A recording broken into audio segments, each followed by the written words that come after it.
Menurutmu, apakah Paulus itu seorang penyesat ajaran Yesus, karena berbeda ajarannya?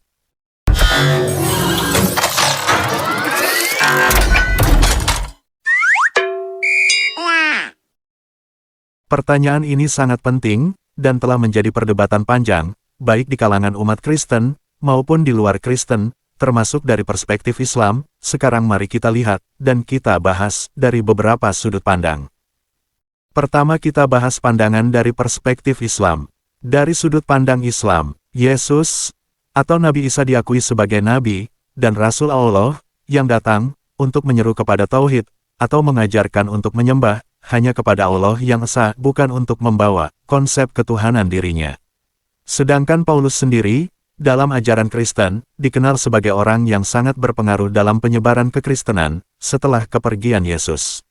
Namun dalam pandangan sebagian Muslim, dan sejarawan non-Kristen, Paulus dianggap telah mengubah ajaran murni Yesus, antara lain dengan 1. Mengajarkan Yesus sebagai Tuhan dan Juru Selamat, padahal tidak ada bukti Yesus sendiri berkata, "Aku adalah Tuhan, sembahlah aku." 2. Menyebarkan doktrin Trinitas, yang tidak pernah diajarkan secara eksplisit oleh Yesus. 3. Mengesampingkan hukum Taurat, padahal Yesus sendiri berkata bahwa ia tidak datang untuk meniadakan hukum Taurat, seperti tertulis dalam Matius 5 ayat 17. Dan kesimpulan dari perspektif Islam adalah, ya, Paulus dianggap sebagai penyimpang, atau penyesat ajaran Tauhid murni, yang dibawa oleh Yesus, atau Nabi Isa, dan menjadi awal mula penyimpangan menuju kekristenan modern. Kedua, sudut pandang, dan bukti-bukti dari perjanjian baru sendiri. Dalam Alkitab sendiri, ada indikasi bahwa ajaran Paulus berbeda dari para murid asli Yesus.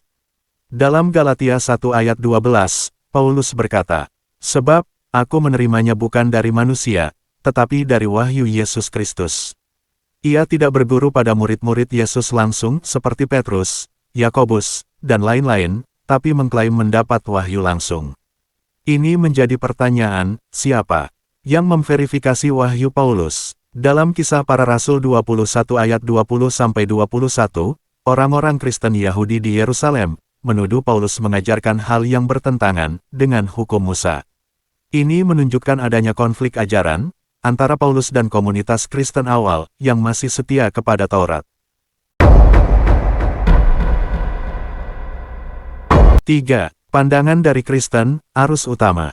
Bagi umat Kristen modern, terutama dalam aliran Protestan dan Katolik, Paulus dianggap rasul besar yang membawa Injil ke dunia non-Yahudi, atau disebut dalam istilah gentiles. Surat-surat Paulus, seperti Roma, Galatia, Korintus, dan lain-lainnya, masuk dalam perjanjian baru, dan dianggap sebagai firman Tuhan. Mereka percaya bahwa ajaran Paulus adalah penyempurnaan wahyu Yesus Kristus. Namun, banyak teolog juga mengakui bahwa Paulus membentuk teologi baru yang berbeda dari pengajaran Yesus dalam Injil Sinoptik, seperti dalam Matius, Markus, Lukas. 4. Pandangan sejarawan dan pengkritik Kristen. Banyak sejarawan dan pemikir, termasuk dari kalangan Kristen sendiri, seperti Bart Ehrman dan Thomas Jefferson, Presiden AS ketiga, berpendapat bahwa ajaran Paulus telah merusak ajaran moral murni Yesus.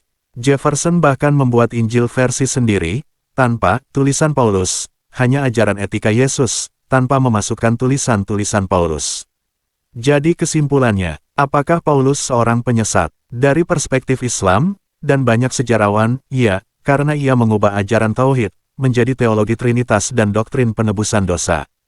Dan yang terakhir, ini menurut pandangan, dan penilaian objektif dan rasional, dari saya pribadi. Paulus adalah tokoh yang sangat berpengaruh, tetapi, ajarannya memang berbeda, dari ajaran Yesus yang asli. Kenapa saya mengatakan begitu? Pertama, Yesus mengajarkan Tauhid, atau mengajari, menyembah hanya kepada Allah saja. Dalam Injil, Yesus selalu menunjuk kepada Allah sebagai Tuhan yang esa, seperti dalam Markus 12 ayat 29, Tuhan itu esa.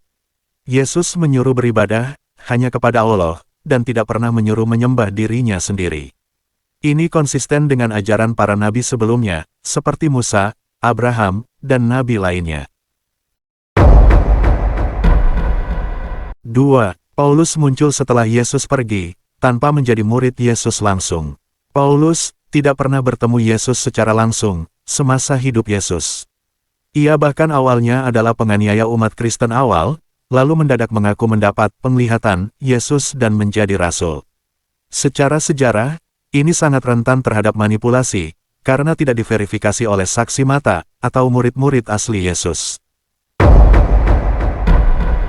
3. Isi surat Paulus berisi teologi baru, yaitu contoh ajaran yang sama sekali tidak pernah diajarkan oleh Yesus.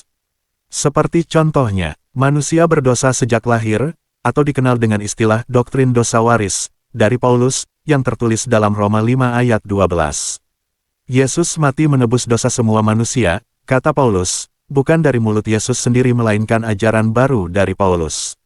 Keselamatan cukup dengan iman, bukan perbuatan, ini tertulis dalam Efesus 2 ayat 8-9, padahal Yesus menekankan, amal dan hukum, seperti tertulis dalam Matius 7 ayat 21. Dan itu semua adalah teologi baru, yang tidak kita temukan dalam ucapan Yesus sendiri, dan tidak pernah Yesus ajarkan. 4.